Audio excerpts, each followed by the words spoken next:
மக்கள் ஆடம்பரத்தை நோக்கி போயிட்டு ஆடம்பரமாக சொகுசாக வாழணும் அப்படிங்கிறதுக்காக, அதுக்கு தேவையான பணத்தை சம்பாதிக்கிறதுக்காக எப்போ பார்த்தாலும் 24 மணி நேரமும் உழைப்பது, தூங்குகிற நேரம் தவிர மற்ற நேரம் எல்லாமே பணத்துக்காக தான் செலவழிக்கிறாங்க. பணத்தை சம்பாதிக்கிறதுக்காக தான் செலவழிக்கிறாங்க. இப்போ இது எதுக்காக அப்படின்னா, நாட்டை பாதுகாக்கிறதுக்காக தான் இந்த மாதிரி பண்ணிகிட்ருக்காங்க. அப்போ தான் நாட்டை பாதுகாக்க முடியும். எப்படி அப்படின்னா, இப்போ இந்த இயந்திர அறிவியல் உலகில் இங்கே நாட்டுக்கு எது பாதுகாப்பு? ஆயுதங்கள் தான் பாதுகாப்பு. அதிநவீன ஆயுதங்கள் தான் உங்களுக்கு நாட்டுக்கு பாதுகாப்பு. நீங்கள் நல்லவங்களாக இருக்கலாம், நாங்கள் நல்லவங்க, நாங்கள் பக்கத்து நாட்டெல்லாம் டிஸ்டர்ப் பண்ண மாட்டோம், நீங்களே எங்களையும் டிஸ்டர்ப் பண்ணாதீங்க அப்படி சொன்னாலாம் யாருமே கேட்க மாட்டாங்க. எந்த நாடுமே சொன்னால் கேட்க மாட்டாங்க. நாம் ஆயுத ரீதியாக வலிமையாக இருந்தால் தான் பக்கத்து நாட்டுக்காரங்க நம்மளை எதுவும் இடையூறு பண்ணாமல் இருப்பாங்க. அப்போ ஆயுதங்கள் நிறைய வாங்கணுன்னா நிறைய பணம் தேவை. நிறைய பணம் வேணுன்னா மக்கள் எப்போ பார்த்தாலும் கடினமாக உழைக்கணும். ஆடம்பரமான வாழ்க்கைக்காக சொகுசாக வாழணும் அப்படிங்கிறத நோக்கமாக கொண்டு மக்கள் எப்பவும் பணத்தை சம்பாதிக்கிறதுக்காக தூங்குகிற நேரம் தவிர கடினமாக உழைச்சாதான், மற்ற நேரம் எல்லாமே கடினமாக உழைச்சாதான் நிறைய பணத்தை சம்பாதிக்க முடியும். நிறைய பணத்தை சம்பாதிக்கிறனால தான் அரசாங்கத்துக்கு நிறைய வரி கட்ட முடியும். அந்த வரி பணத்தை வச்சு நிறைய ஆயுதங்களை வாங்க முடியும். அதிநவீன ஆயுதங்களை வாங்கி அணு ஆயுதங்கள், அந்த ஆயுதங்கள், இந்த ஆயுதங்கள் எல்லாத்தையும் வாங்கி குவித்து அதன் மூலம் அண்டை நாடுகளிடம் ஒரு அச்சுறுத்தலை ஏற்படுத்தி, அந்த அச்சுறுத்தல் தான் இந்தியாவுக்கு பாதுகாப்பு. ஒவ்வொரு நாட்டுக்குமே அந்த அச்சுறுத்தல் தான் பாதிப்பு. ஆயுதங்கள் மூலம் பிற நாட்டுக்கு கொடுக்குற அந்த அச்சுறுத்தல் தான் ஒவ்வொரு நாட்டுக்கும் பாதுகாப்பு. நாம் எளிமையாக வாழ்கிறோம், அதனால் நாங்கள் அமைதியை விரும்புகிறோம், நாங்கள் சண்டைகளை விரும்புறதில்ல, அண்டை நாட்டினரோடு நாங்கள் உறவு தான் எங்களுக்கு முக்கியம், அன்பு தான் முக்கியம் அப்படின்னு சொன்னால், அண்டை நாட்டினர் என்ன பண்ணுவோம்? ஓஹோ, இவங்ககிட்ட ஆயுதங்கள் இல்லை, அதனால் இவங்கள ஈஸியாக நம்ம அடிக்கலாம், டிஸ்டர்ப் பண்ணலாம், நம்ம கட்டுப்பாட்டுக்குள்ளே கொண்டு வந்துடலாம் அப்படின்னு சொல்லிட்டு ரொம்ப தொல்லை பண்ண ஆரம்பிச்சிருவாங்க. தொல்லை பண்ணாச்சு கடைசியில் அவங்க கட்டுப்பாட்டுக்குள்ளே கொண்டு வந்துடுவாங்க. அப்போது இன்றைய நடைமுறை வாழ்க்கைப்படி, இன்றைக்கு உள்ள இயந்திர அறிவியல் உலகில் ஒரு ஆயுதங்கள் தான் ஒரு நாட்டோட பாதுகாப்பு. அப்போ அந்த ஆயுதத்தை உருவாக்கணும் அப்படின்னா நிறைய பணம், இராணுவத்துக்காக நிறைய செலவழிக்கணும். ஒரு வரியில் மக்கள் வரி பணத்துலேருந்து ஒரு கிட்டத்தட்ட பெரும்பான்மையான பணத்தை இராணுவத்துக்காகவே செலவழித்தா மட்டும்தான் அந்த நாட்டு மக்கள் அமைதியாக இருக்க முடியும். அன்பு தான் முக்கியம், சண்டை போடக்கூடாது, இதெல்லாம் உண்மைதான். ஆனால் அதை மற்றவங்க ஏற்றுக்கணும்ல. நாம் அமைதியாக இருக்கிறதுக்கு மற்றவங்ககிட்டேருந்து நமக்கு ஒரு ஒத்துழைப்பு வேணும்ல. மற்றவங்க நம்மளை இடையூறு செய்யக்கூடாதுல்ல. மற்றவங்கள நம்மளை அடிச்சுக்கிட்டே இருப்பாங்க, இல்லைங்க நான் அடிக்காதீங்கன்னு சொன்னால் அவங்க கேட்க மாட்டாங்க. அப்போது நம்ம இந்த இயந்திர நடைமுறை சிந்தனைப்படி நமக்கு ஆயுதங்கள் தான் பாதுகாப்பு. அந்த ஆயுதங்களை நம்ம வாங்கணும் அல்லது உருவாக்கணும், தயாரிக்கணும் அப்படின்னா நமக்கு நிறைய பணம் தேவை. அந்த பணம் எங்கேருந்து வரும்? எளிமையாக வாழணும் அப்படின்னு சொல்லிட்டு அரசாங்கம் மக்களை கட்டுப்படுத்தி, நீ எளிமையாக வாழு, நிறைய நேரத்துக்கு பணத்தை சம்பாதிக்கிறதுக்காக நிறைய நேரத்தை செலவழிக்காத அப்படின்னு சொல்லிட்டு மக்களை எளிமையாக வாழ்ந்தால் தான் மகிழ்ச்சியாக வாழ முடியும் அப்படின்லாம் சொல்லி மக்களை மக்களின் பணம் சம்பாதிக்கிற அந்த ஆர்வத்தை கட்டுப்படுத்துகிற மாதிரியான சட்டங்களை போட்டால் அப்போ அந்த நாட்டு மக்கள் நிறைய பணம் சம்பாதிக்க மாட்டாங்க.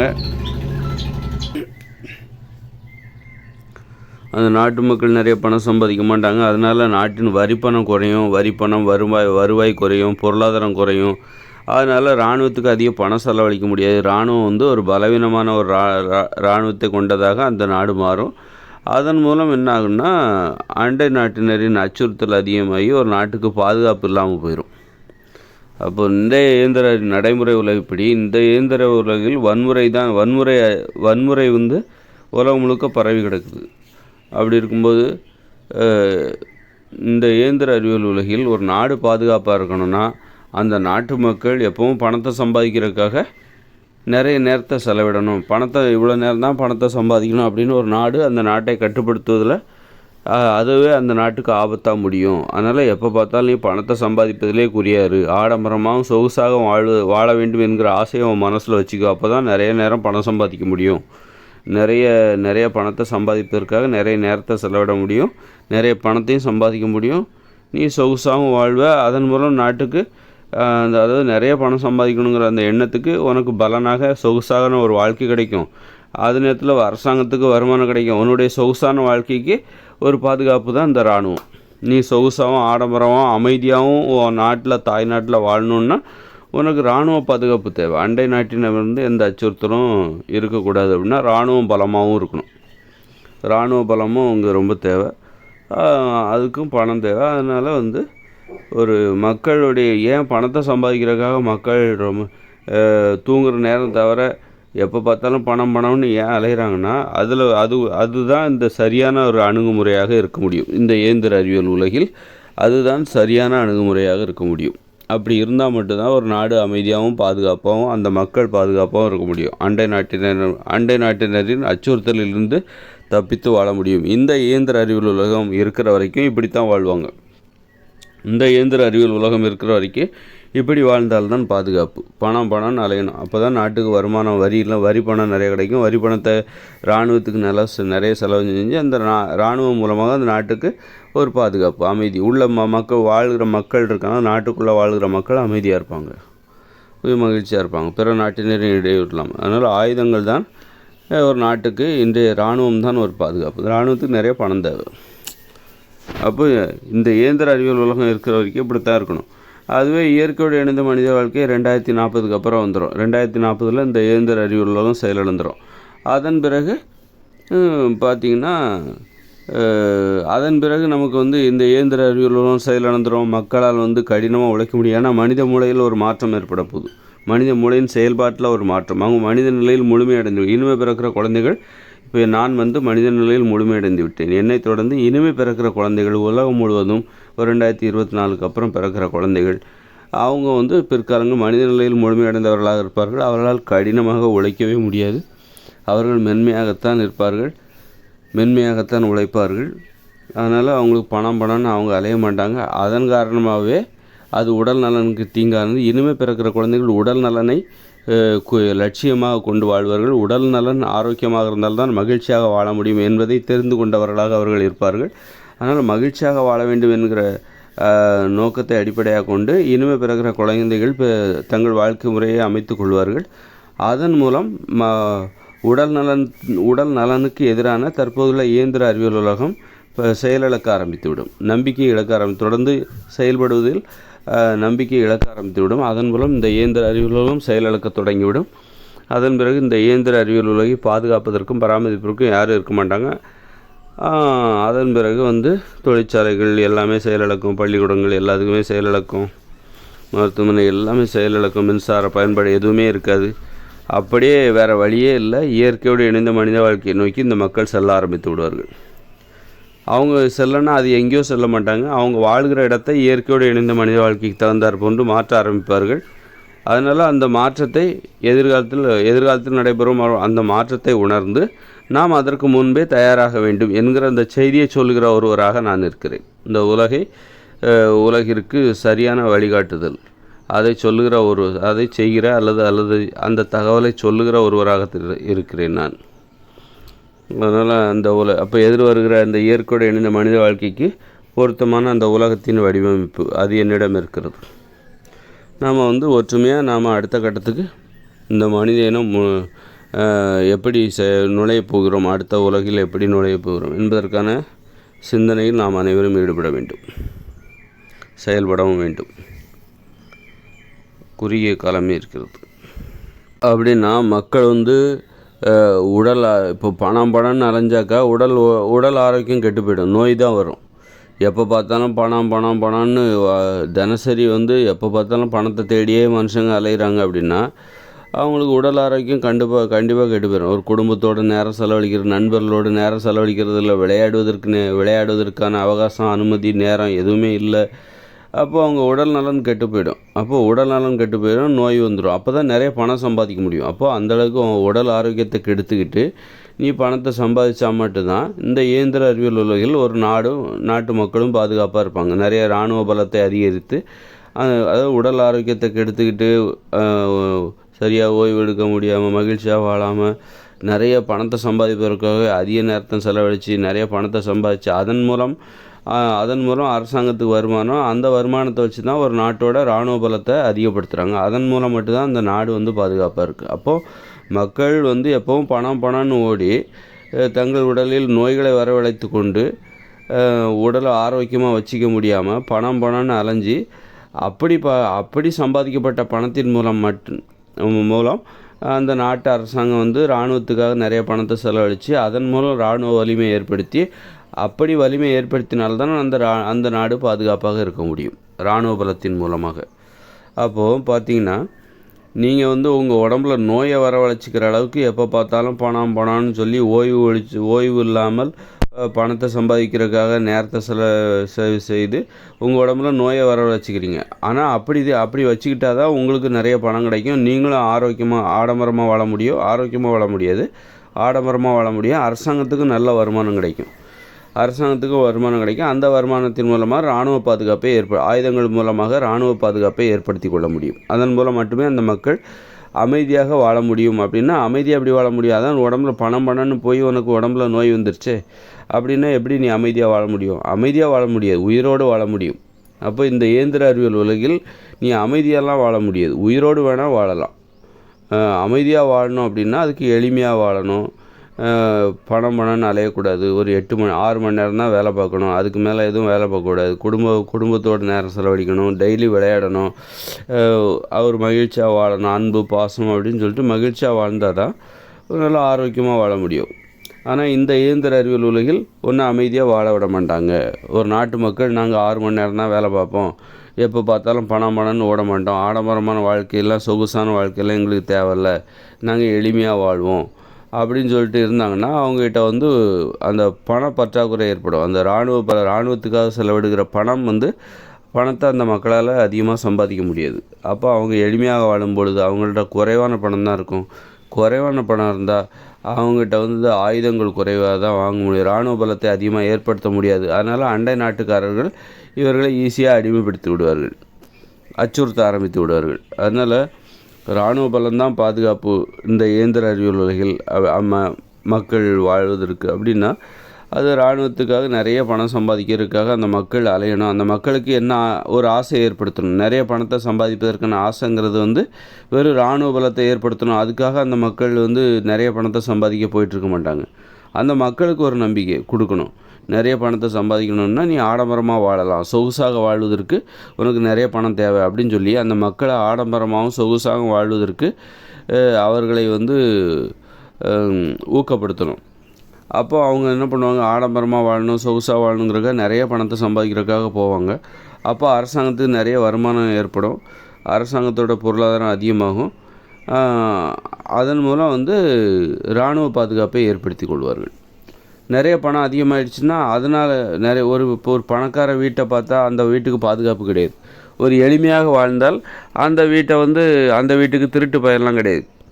அதுவே ரொம்ப பணக்காரராகிட்டாருன்னு வைங்க, ஒரு வீட்டில் நிறைய பணக்காரர்களுடைய வீடுகள் பார்த்திங்கன்னா அங்கே செக்யூரிட்டி பாதுகாப்பு ரொம்ப இருக்கும்.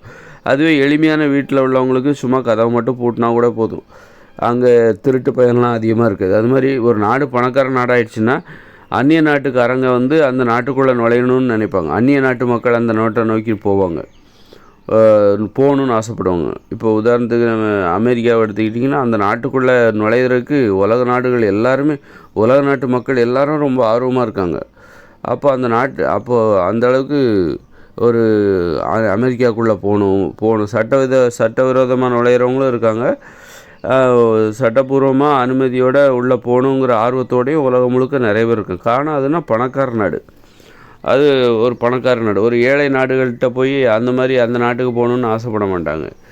எளிமையான அப்போ ஒரு நாடு எளிமையாக இருக்கணும். எளிமையாக இருந்தால் அந்த நாட்டுக்கு பிற நாட்டு மக்கள் போகணுன்னு நினைக்கவே மாட்டாங்க.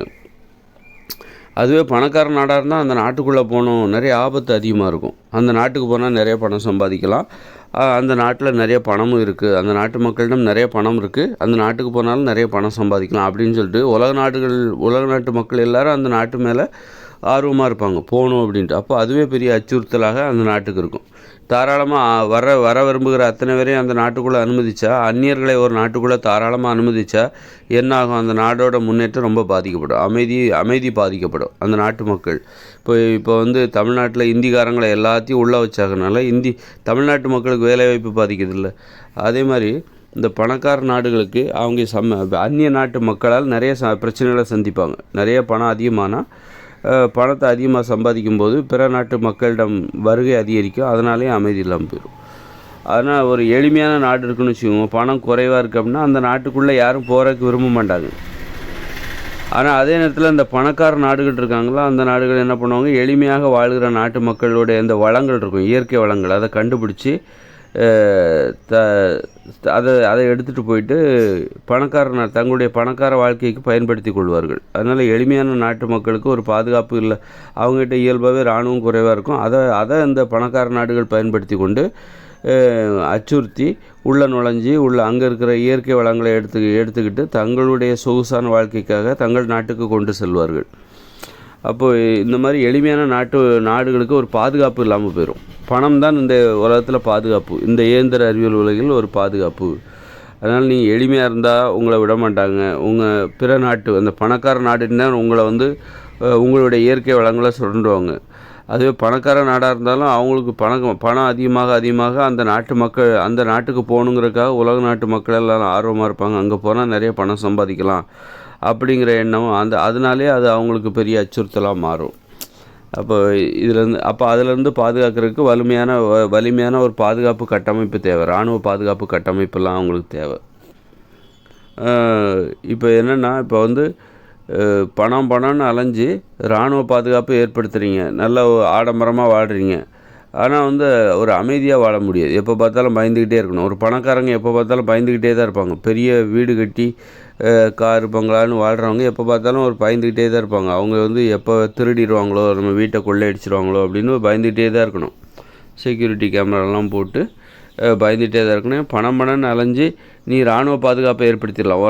இராணுவ அளவில் ஆயுதங்கள் மூலமாக நீ ஏற்படுத்துகிற ஒரு பாதுகாப்பு, அது வந்து இந்த இயந்திர அறிவியல்கள் உயிர் வாழ்வதற்கான பாதுகாப்பாகத்தான் இருக்குமே தவிர, மகிழ்ச்சியாக வாழ்வதற்கு உடம்புல ஆரோக்கியம் தேவை. ஆரோக்கியமாக வேணும்னா நீ எப்போ பார்த்தாலும் பணம்னு போகக்கூடாது. கொஞ்சம் பணம்னு சம்பாதிப்பதற்காக நேரத்தை செலவிடக்கூடாது. குறைவான நேரம் தான் தொழிலுக்காக செலவு செய்துவிட்டு மீதி நேரம் மகிழ்ச்சியாக குடும்பத்தோடு நேரம் செலவழிக்கணும். அப்புறம் ஆடணும், பாடணும், விளையாடணும், ஓடணும், உட்காரணும்.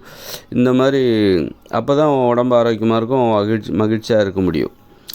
ஆனால் அப்படி இருக்கவும் விட மாட்டாங்க. பணம் குறைஞ்சி போச்சுன்னா இராணுவ ரீதியாக அச்சுறுத்தல் ஏற்படும். அதுவே பணம் அதிகமானால் உடம்புல ஆரோக்கியம் குறைஞ்சி போயிடும். பணத்தை அதிகமாக சம்பாதிப்பதற்காக ஓய்வு இல்லாமல் நீ உழைத்து உன் உடம்புல ஆரோக்கியம் குறைஞ்சி போய் நோய் வந்துடும். அப்போ இந்த இயந்திர அறிவியல் உலகில் எது முக்கியம் அப்படின்னா, நீ உயிரோடு வாழ்கிறது தான் முக்கியமே தவிர உன்னால் வந்து மகிழ்ச்சியாலாம் வாழ முடியாது, ஆரோக்கியமாகலாம் வாழ முடியாது. உயிரோடு வாழலாம். நீ நிறைய பணத்தை சம்பாதிச்சு ஒரு இராணுவ பாதுகாப்பை ஏற்படுத்த முடியும். ஒரு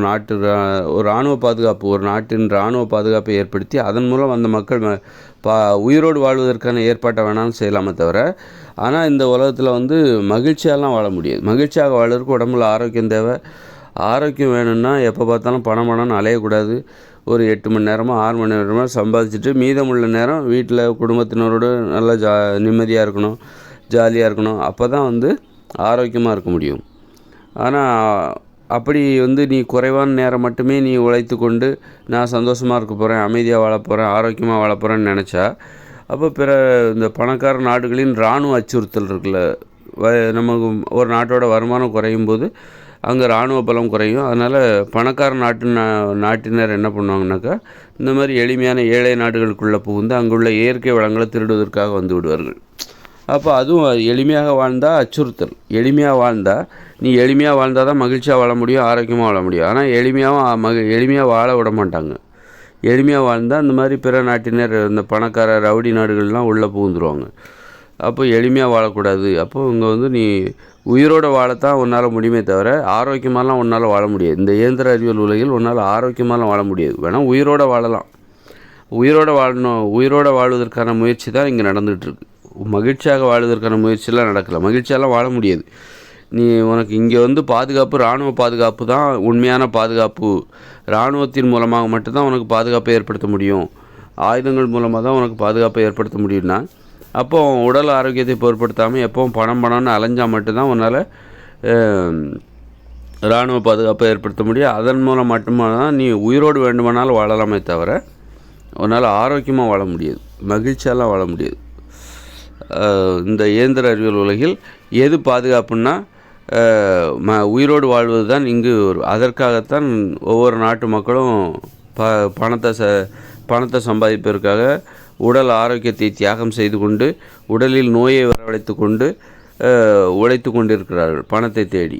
அப்புறம் அவருடைய உணவு முறை எல்லாமே நோயை ஏற்படுத்துகிறதாகத்தான் இருக்குது. இதை ஏற்றிக்கிட்டு அப்போ அது நோய் வந்துச்சுன்னா மகிழ்ச்சியாக வாழ முடியாது. அப்போ இங்கே உயிர் வாழ்வதற்கான போராட்டம் மட்டும்தான் இங்கே நடக்குது தவிர மகிழ்ச்சியாக வாழ்வதற்கான முயற்சி இங்கே நடக்கலை.